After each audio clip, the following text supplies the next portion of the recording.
10 years ago, we learned that the average orphan in the average orphanage did not possess the skills or experience to form good relationships or to raise a family of their own. They didn't know how to be mothers or fathers because they never had any others to model.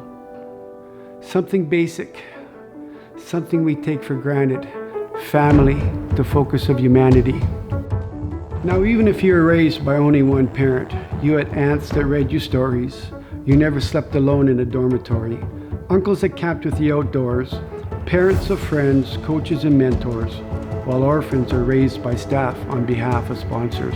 For Francine and I, the problem seemed far away, and although we were ready to retire into the land of Chardonnay, we decided with the help of others, we could resolve it, per se. So we moved under the African sky to be with those who are hurting, where parents not working, too poor to care for themselves, misused, abused, and abandoned their babies, where children as young as 5 years slept consumed with fears and tears, moved into the streets without shoes to wear, and praying for food out of thin air. We asked you to help, and you responded.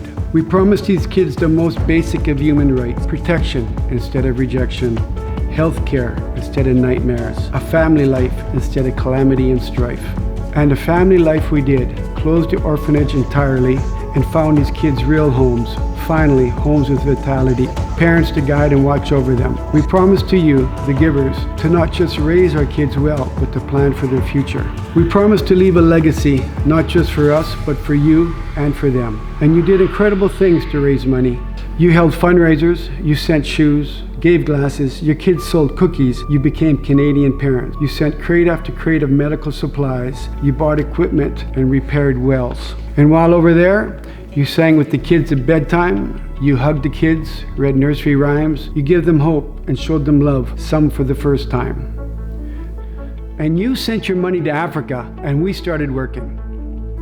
Local Kenyan families took in our kids, opened their doors. We started our first clinic with a leaking roof and a mud floor. We performed surgeries and saw miracles. Kids went to school full-time and for the first time learned their alphabets. Kids stopped drinking dirty water, ate regular meals, slept under a mosquito net. Mom had their baby's medical needs met. We placed our first 30 kids into homes.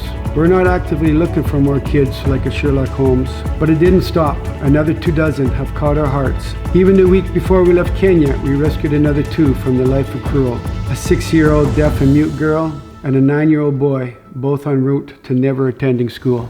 Your selflessness has and will change everything in the lives of these and other kids. You helped us take the children we would meet, begging on the streets with nothing but garbage to eat, and we give them love, education, schooling, and a future. You took a simple start and did more than we ever thought possible, and it's not nominal.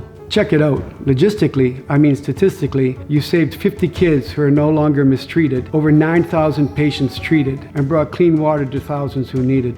2 remarkable Kenyan men also account for our success. Men who are already out in the street taking in kids from the mess. They partnered with us to teach us the culture, help love and lead the kids, helped organize and structure. So what's next? This year we have expanded our focus from providing free medical care to building our own clinic, where we'll also teach our patients how to prevent sickness and disease. We'll start with the basic ABCs. Cover your mouth when you sneeze, and please don't touch your feces.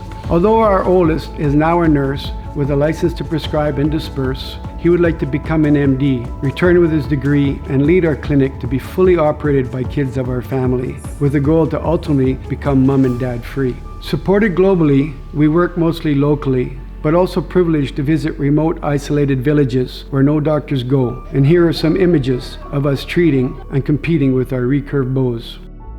But presently, we're not able to provide all the help we would like to. We only have a 3-room clinic with no running water or clean washrooms, and the stairs are not easily accessible. But this month, we met with a team that builds clinics in third world countries. We found ideal land close to the slums to accommodate more families. Our new facilities will also house visiting medical teams, accommodate a lab, classrooms, and a donated X-ray machine. And what will this cost? $100,000 will buy us 2 acres close to the slums, prime land. $220,000 will build us a 3,000-foot clinic and provide the rest of the finish for the compound. Reoccurring costs, for $120 a month, you can sponsor a child. $2,500 a year to put a child through university. And for $1,000, we can do a medical outreach into the bush. And for $1,300, we can repair 2 wells, which will give back water to thousands of people. Today, this very month, we celebrate 10 years of serving in the Rift Valley, more concisely, Kitale. Tonight, we ask you to join to leave a legacy that will continue to build and change lives. And as you can see, there are so many good reasons to give, and you can watch your legacy grow through online channels, through us as we return every year to report, visiting teams to Kitale. Your legacy will become the legacy of our children.